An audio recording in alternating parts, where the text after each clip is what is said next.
know James Harden has had major say in the decision-making in Houston for several years. He wanted Chris Paul. He got Chris Paul. He wanted Chris Paul out and Russell Westbrook in.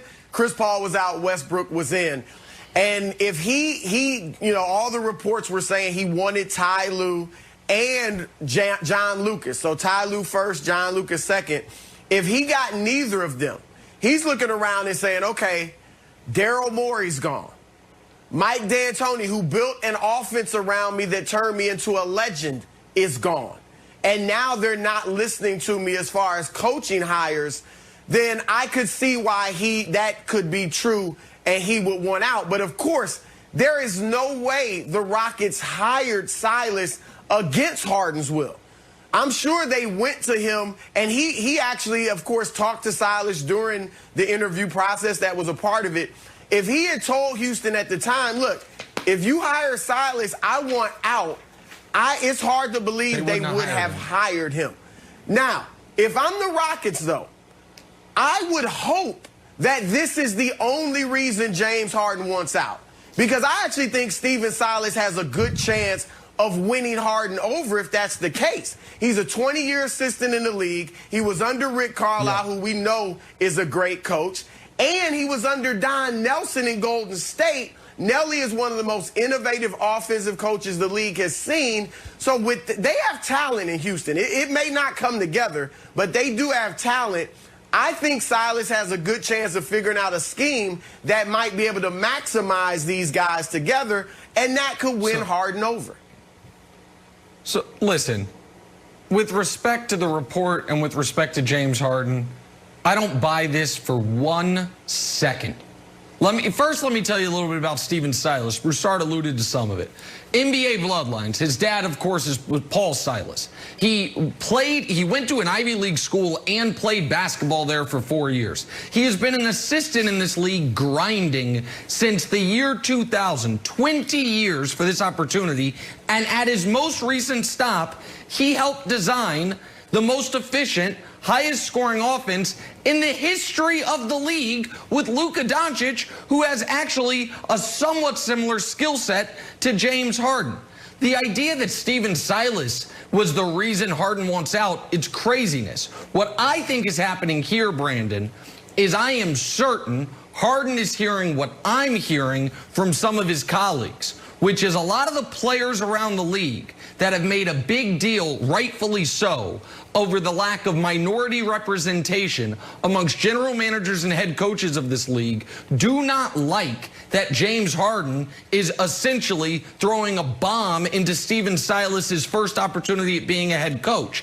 And so I think this gets released as a, no, it's nothing in Stephen Silas. I just wanted Ty Lue, a different black head coach, to try to mute some of that criticism. Because what Harden is doing to Silas, who has waited for this opportunity, is not being received well by his peers. So I think this is a PR maneuver. I absolutely do not believe that if they had hired Ty Lue, all of a sudden James Harden is not doing this exact same thing. I disagree, man. This is all about ball. This is about his legacy. That's all this is about. If you want to say it's an excuse, fine. But at the end of the day, we saw what this guy tried to transform into in the bubble. We talked about this guy being ball dominant. He doesn't play any defense. What did he do? If you go back and watch those games in the bubble, he played off the ball. He was more aggressive on defense. That was part of the biggest story. That was some of the biggest stories that we talked about in the bubble. Oh, look at James Harden. So when you see that, you see a guy trying to transform to win a championship. This comes down to legacy. This comes down to a guy trying to find the right environment to push, hit what he's trying to accomplish for. Play with some superstar basketball players and win the championship. This has nothing to do with about coaching. Nothing. All right, so there's something else I wanted to bring up with you guys. Amidst all the other drama, there's another report that came out yesterday that Harden is open to being traded to the 76ers or other contenders around the league. Again, not his choice, but Broussard, where is the best fit, in your opinion, for James Harden? Look, I think Brooklyn would be arguably the greatest chemistry experiment the league has ever seen. I mean, looking at that on paper, I don't know how in the world that works. However, That is major league talent. And if they came together, you could not write that team off because of just the so much talent that they would have. That said, I like Philly better. James Harden for Ben Simmons. Harden, Joel Embiid together with that shooting and those players around them, I think are an immediate contender. And I'm going to throw out one other team that I don't think this would happen, but to me, it's something that this team should explore. How about the Los Angeles Clippers? How about Paul George for James Harden? Maybe it's Paul George and Lou Williams for James Harden and P.J. Tucker. You throw in a few other things to make it work financially. But I would look at that if I'm the Clippers. Harden and Kawhi, of course, you'd have to give them a shot against the Lakers. Of course. I don't know if it's the perfect fit, but I would look at that if I'm the Clippers. I love it. Nick, I'm going to give you another great one here. Broussard threw you up a softball. Now I'm going to throw you up an alley-oop. I was reading an article. It said, well, obviously Tatum's off the board. I was like, why is Tatum off the board? There's two great franchises in the league. No offense to your Clippers, Broussard.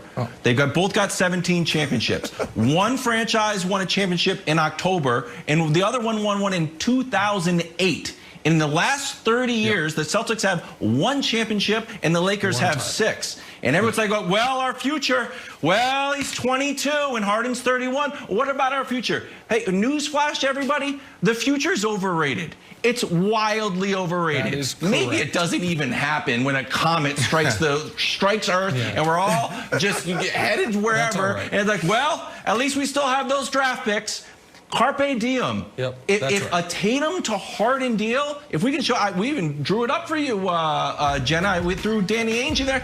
I'm okay with this. I'm sorry. It's okay to love Jason Tatum and still say that this is okay. So there you go, Nick. Wilds, here's the thing. The problem, of course, is the guy on the left of that screen, Danny Ainge, because the Celtics, forget them giving up Jason Tatum. I believe they could get Harden for Jaylen Brown, Marcus Smart, and picks. But you know why I know they won't do it? Because of their GM.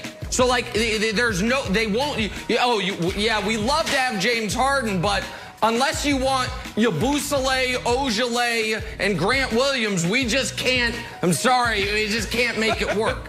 But so the Celtics were on my list. And I want to run this by you, Broussard, because we all know the Nets want him. He wants the Nets, but do the Nets have the assets? We all know the Sixers are lurking as the team, and can we take Danny Ainge off the screen, please? And we all know the Sixers are lurking as the Sixers are lurking because they can offer up Ben Simmons. Broussard, you mentioned the Clippers. That would be a great trade for the Clippers, but Paul George has 1 year left on his deal. And the Clippers cannot include any picks. So I think there is a close to 0% chance the Rockets would take that. 1 year of Paul George and no draft picks doesn't make sense. So then you go down the list. The Celtics were on my list, Brown, Smart, and picks. What about the Nuggets? Michael Porter Jr., Gary Harris Jr. in picks. The question there is, would the Nuggets want to upset the Jamal Murray-Jokic combo, which looks like it's only going to get better because obviously Harden would change that massively. But I also think Michael Porter Jr. is such an asset that at least gets Houston on the phone. Then you start running out of teams. The Pelicans are an interesting one, but they can't trade Ingram until February 28th, I think. So you'd have to hold off on it. And there's one more that's at least something to think about. What about Kristaps? I don't think this happens, but Kristaps, because they don't have picks they can include, but Kristaps and Harden, if you trust Kristaps' health. The issue is, we can say there's a bunch of contenders that would love James Harden, but are there really? The Lakers aren't going to be involved. The Bucks aren't going to be involved. The Sixers we've talked about. The one other one, Broussard, and you can run all these, pick your favorite. The Heat are lurking. Tyler Hero, Iguodala, if late picks that they still have left. They're not going to trade Bam, but I think they'd trade Hero. That one's possible, and let me tell you this much. James Harden can say he wants to go to Brooklyn. I can report via every source in the nightclub world, James Harden would love to go to Miami too. So I think those are possibilities, but I don't think any of them jump off the page to you. Well, the ones you mentioned, I like Miami the best, and I think that would have the best chance of working. Denver, I mean, we talk about the experiment in Brooklyn. Harden, Jokic, and Jamal Murray, that would be interesting to see how that would work. So, I don't think Denver, which is a smaller market, obviously, yeah, sure, they want to win a championship, but they know being great for a long run, being a contender for a long run in a market like that is great enough for the fans. And bringing in Harden, if he's not happy, maybe he leaves after a couple years. Maybe you've upset your young stars. So I don't see that. But Miami, look, New Orleans, I would love Harden and Zion. I think Harden would be great for Zion. I think because Harden is a very underrated passer. And I think those two would work well together. But I'd say Miami of the ones you said.